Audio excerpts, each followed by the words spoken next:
and small group plans, which basically allows them to charge whatever they want for those plans. It would repeal the Bureau's ability to manage the plans, which includes requirements related to network adequacy and confirmation of actuarial value. So I think even if you don't like the ACA, you might like some of the provisions I just mentioned. Well, do you agree with our attorney, what our attorney said, unless it's fully taken out, then this bill doesn't apply? That's the way the enactment clause reads, but that's why you're going to be throwing the baby out with the bathwater, because all of those consumer protections would go away if there was a full repeal of the ACA. And I would hope that Virginia would like to consider more deliberately what a post-ACA world will look like in Virginia. Thank you. Thank you. Anyone else wish to speak for or against? Mr. Chairman, I'm Doug Gray, Executive Health Plan. We don't really know where we're headed. I think what Doug and Byron's trying to do is just to say, if we head in a particular direction with an appeal, that we need to be prepared. The chances of it happening pretty quickly are not very good.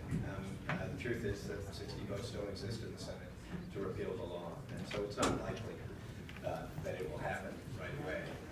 But I think the delegate is raising a good question, which is what do we do when it does? And so she's trying to set the stage so that we can adjust. It doesn't matter when or what they do. There will be a cleanup process that will have to take place, and it's going to be long and detailed. So I think we're all understanding that we have a lot of work ahead of us. Okay. Thank you. All right. Anyone else wish to speak for or against?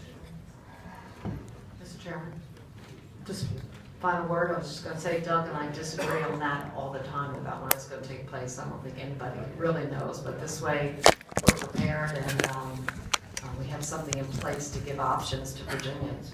All right. Do you have a motion? Got a motion? Got a motion to report in a second.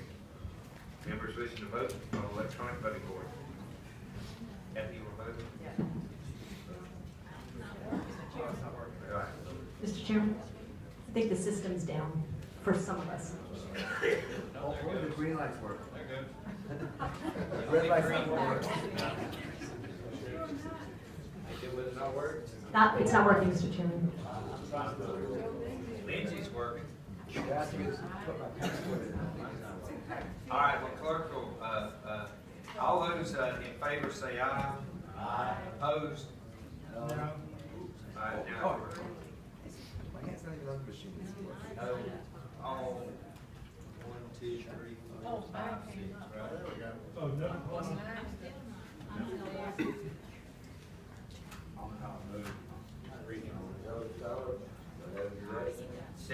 Six no's and Farrell. You're an aye. Yancy. You're an aye. Okay. The posse's not here. All right, clerk will close roll 14-6. House Bill 2411. All right. You have another bill, Kathy? Yes. What's that bill? That would be, I think you might have heard of 2108. I've heard of that. Yeah, we have a substitute, Mr. Chairman, so I would hope you would reconsider the vote by which we passed the last one. In last committee, we adopted a substitute. Do I have a motion that we reconsider the vote by which we adopted a substitute in the last committee? All those in favor say aye. Opposed? Okay, that bill is before us. Now we have a new substitute.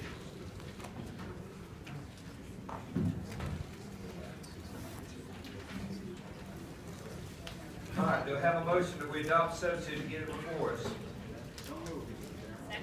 All right, have a motion and a second. All those in favor say aye. Opposed? All right, the bill before us is now down to a one-page, two-page bill. Back and forth. What does it do? Thank you, Mr. Chairman. I need a copy, but I guess Frank will put some down here, so I gave mine away to someone.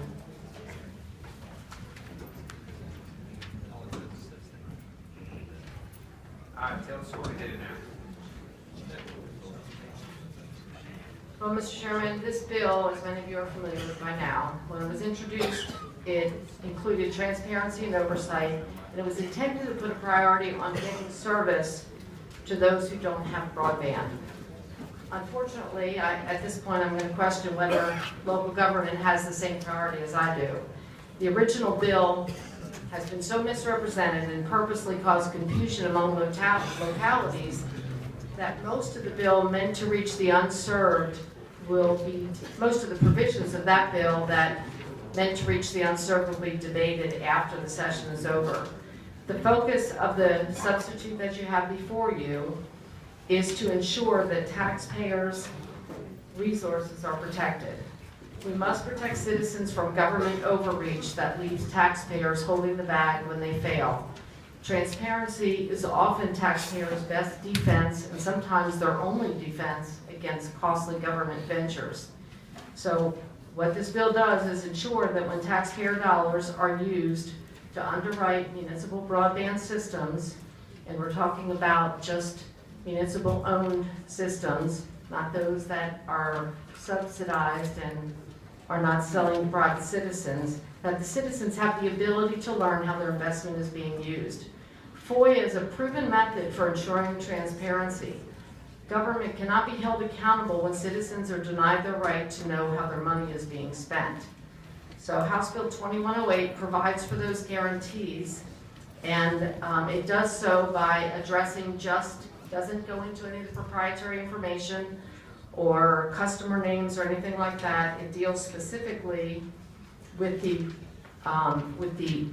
those things that are dealing with the taxpayers' dollars. It is in the rates and charges section that is already a part of the Wireless Authority Act, and it will give citizens the ability to actually look at how their dollars are being invested and spent. And I hope it be the pleasure of this committee to support the bill.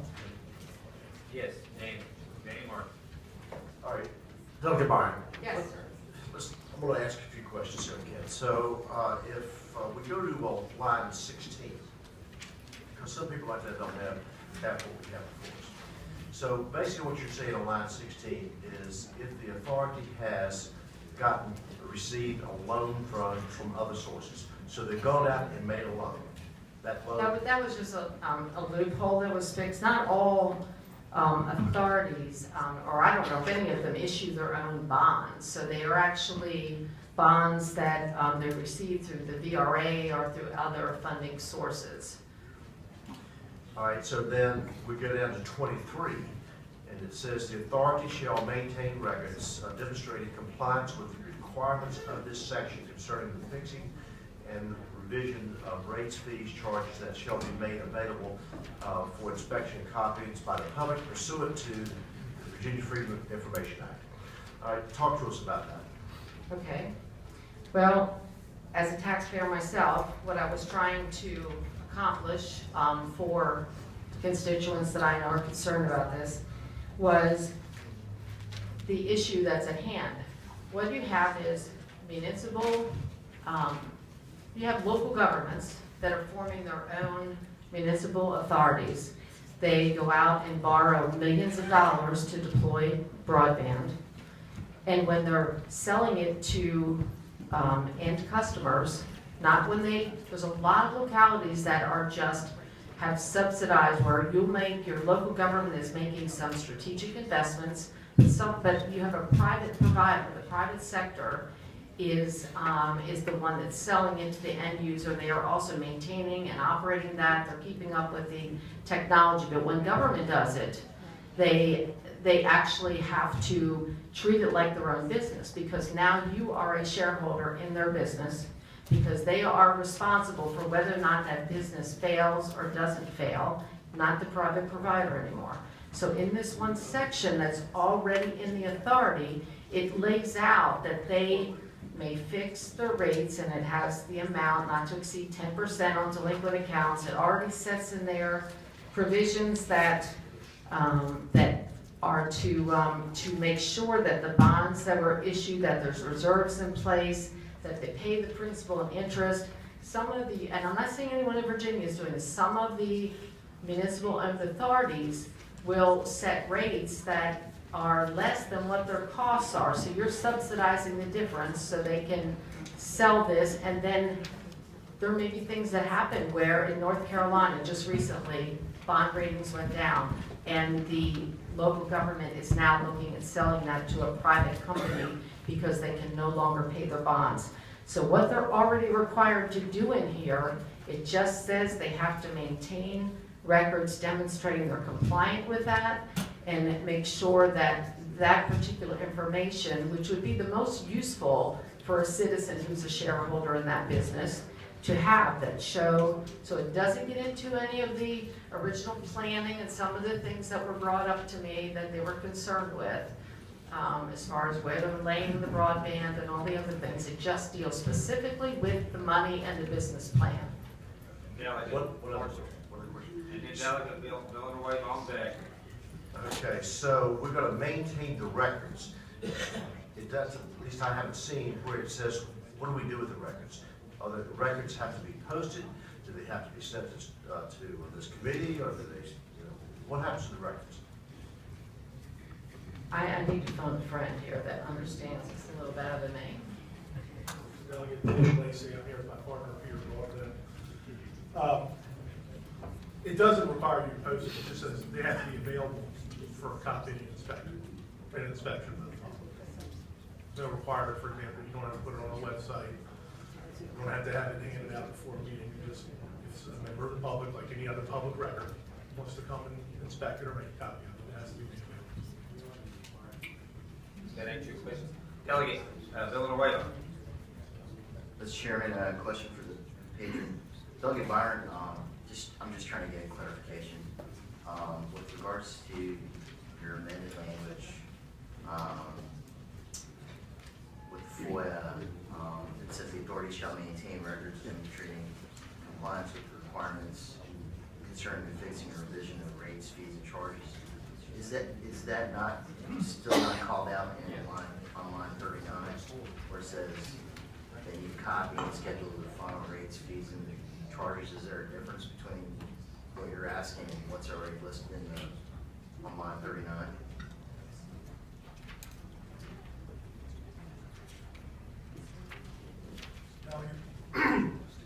Line 39 requires that the final rates, fees, and charges be fixed in accordance with subsection B, but just those rates be published, or fees and charges to be published.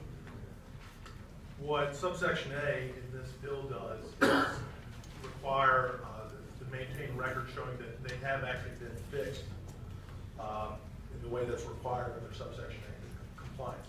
In other words, if you look at the rate, you don't know that it has been fixed in compliance with subsection A. So it's more than just the rates, but it is only the information that relates to the rates.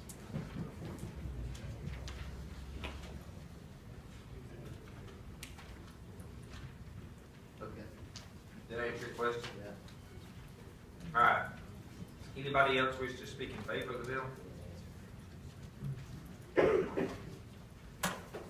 Ron, did you not get that? We're just going, I'm not sure if you answered my question, but I'm. Well, I heard you, that's why I asked you if you wanted me to clarify that. Sir, that'd be great if you could. Well, I think I got it and explained it, so I wanted to make sure that you got it, so you weren't sitting up there wondering about it. In the subsection in A, it's all the different establishing of the rates and what they are able to do and not able to do, and things that they're supposed to be in compliant with.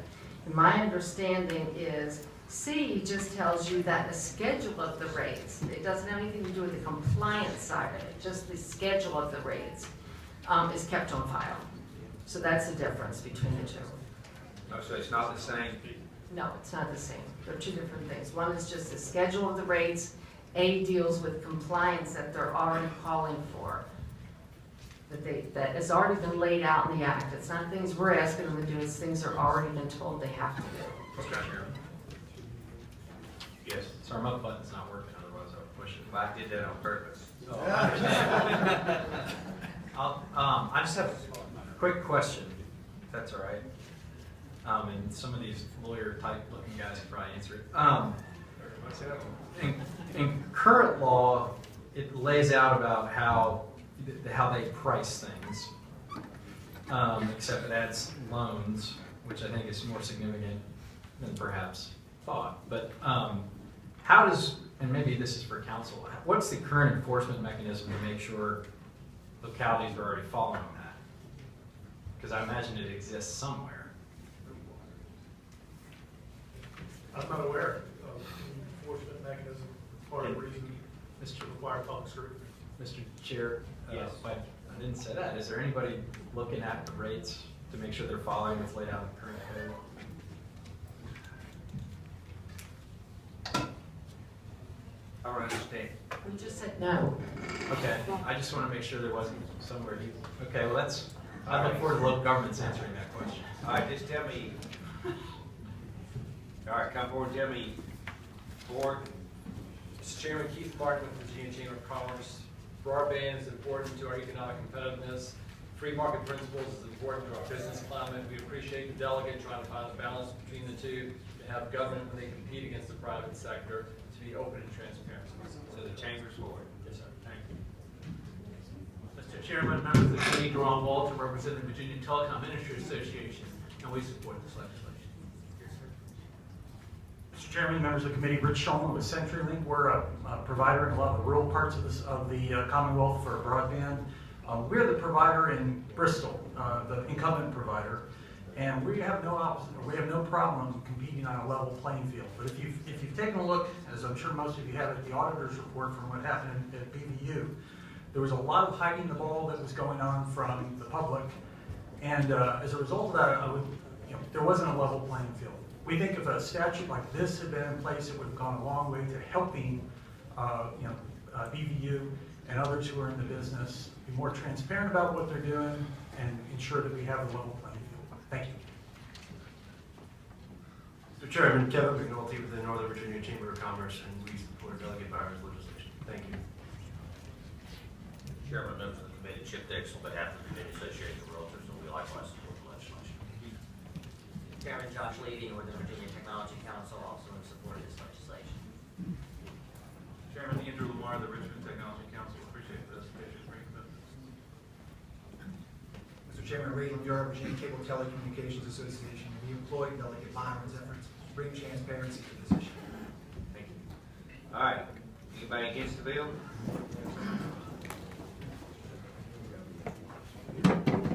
The bill is just a two-page bill, Marion. So Good you're afternoon. against information. Go ahead. Good afternoon, Mr. Chairman, members of Delegate Byron. My name is Brian David. I'm the County Administrator for Orange County.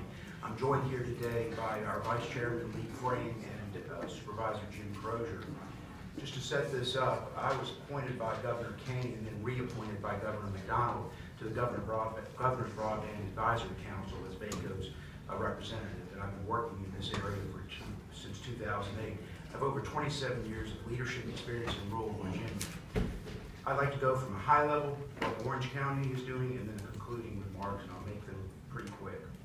The Orange County Board of Supervisors recognizes, along with other rural Virginia localities, that affordable and reliable high-speed broadband must be made available to all residents and businesses, health facilities, and local government facilities.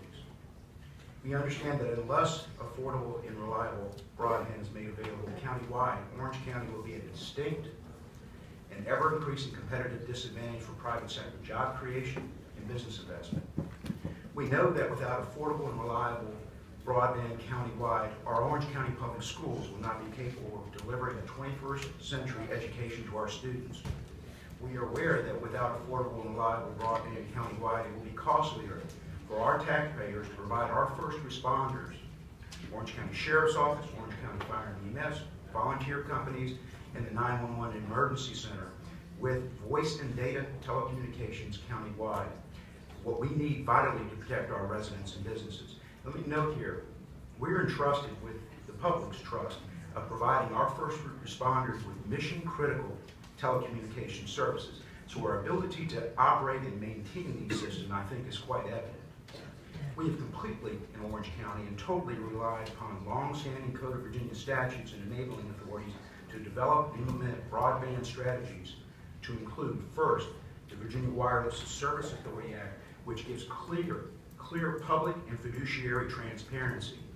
Second, we're relying on the PPEA, Public-Private Education Facilities and Infrastructure Act of 2002, that the Commonwealth has stated as policy that technology infrastructure and all the telecommunications that go with that, as well as, and I will quote, any technology, equipment, or infrastructure designed to deploy wireless broadband services to schools, businesses, or residentials is stated policy of the Commonwealth for local governments to partner with the private sector. And lastly, we've relied on the Freedom of Information Act, its requirements as well as its exemptions to do just this.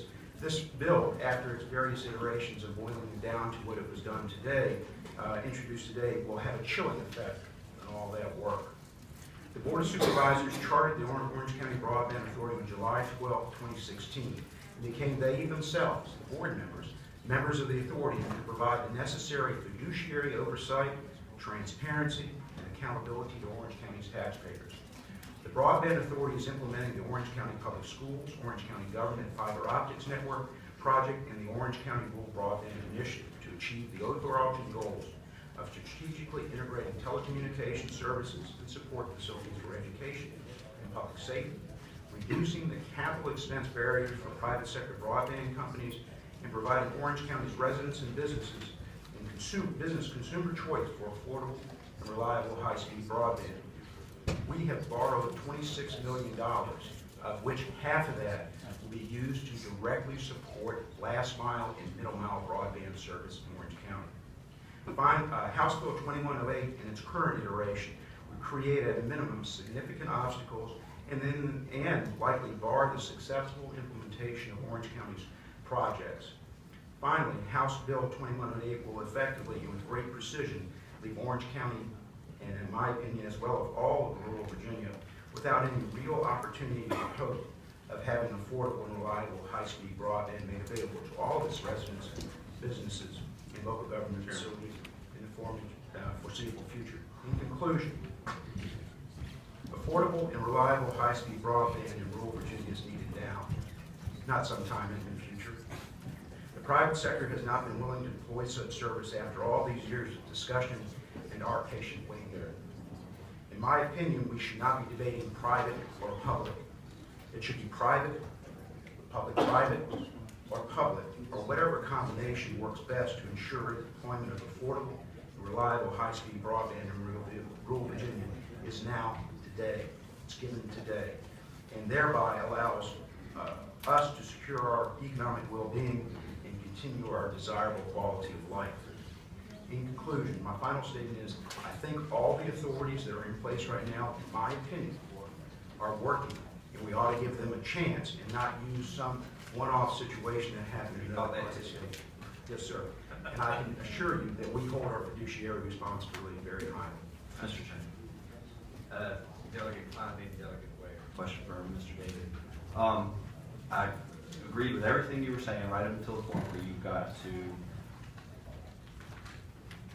this substitute has a chilling effect and presents obstacles. So I'd like you to tell me what part of providing affordable, reliable broadband is chilled specifically by transparency in the rate process, and what obstacles are presented to you specifically when you set your rates and by a transparency process.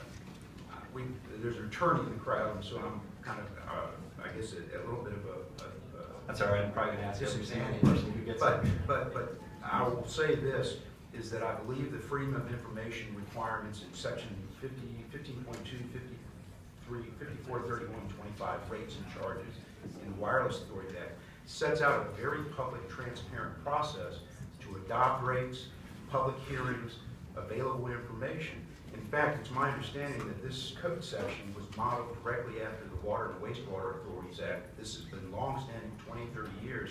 I'm not hearing the same cry about how water and wastewater authorities set their rates, that everybody seems pretty good with the way the process works.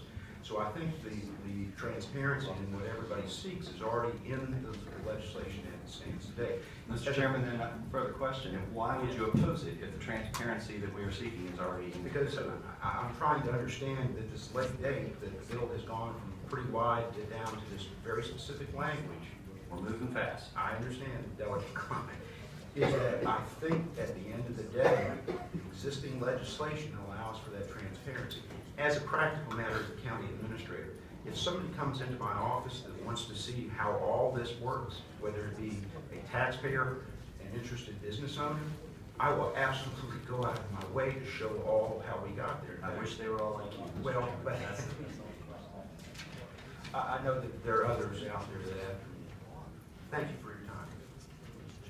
I think there's a question, I think Delegate Ware had a question. Yes, Mr. Chairman, my question is to you, and it's on the bill's germaneness. I noticed that this is a bill to amend and reenact a 15.2-5431.25.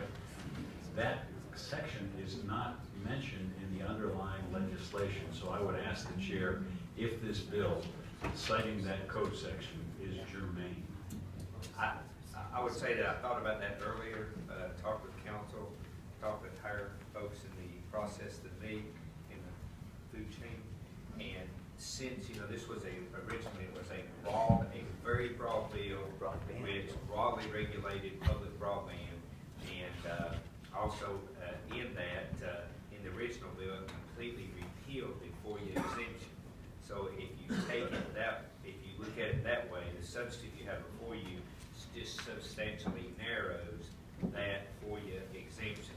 So I would say it would be germane. Thank you, Chairman. I didn't say a strike is a strike,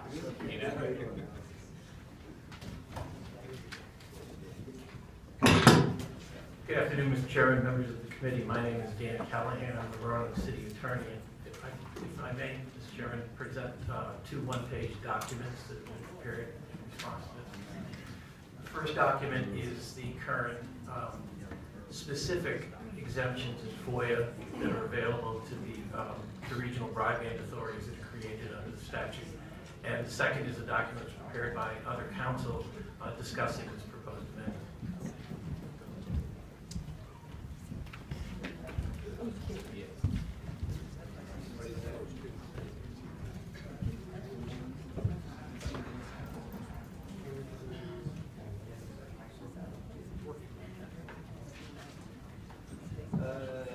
You can hand them out, but we got to move quickly on this, okay?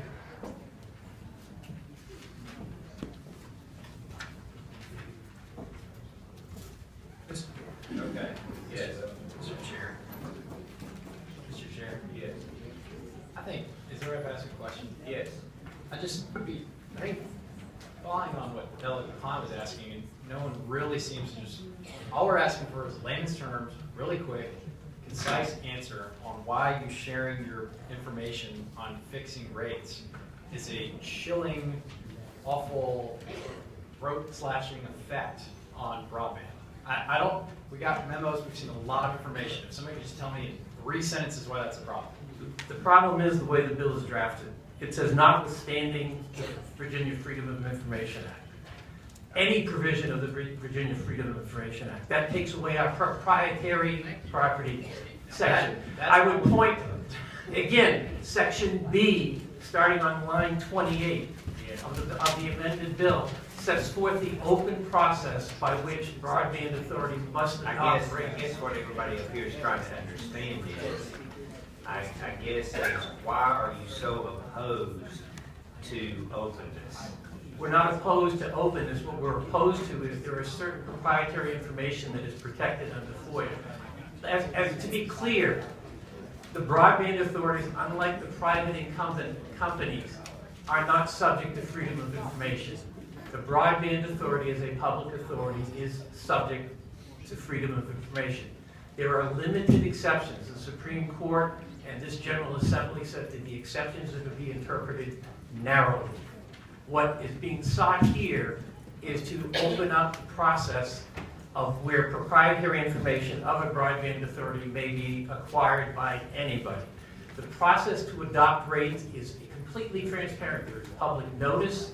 There's an opportunity for the public to participate. That's in section B. Posting our rates is in section C, again, by public. The original bill was not necessary because everything was in the Wireless Services Act.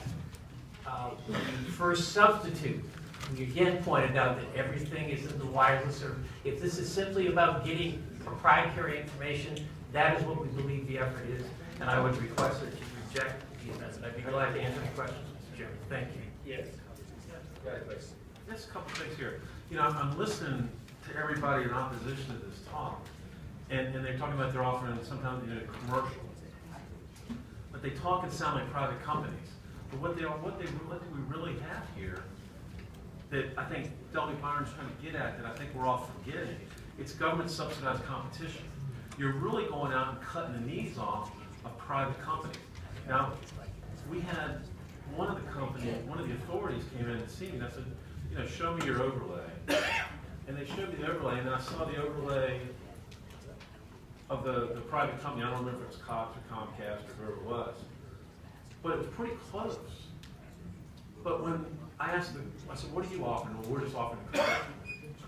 So what you're doing, so if you're just offering the commercial, if these companies, some of these people are just offering the commercial, then you're just cherry picking, you're just creaming off the top. And so when people complain about, oh my goodness, the price is too high, or oh my goodness, we're not getting that last mile to residential, no wonder, because you've got this government subsidized entity creaming off the top, competing against you.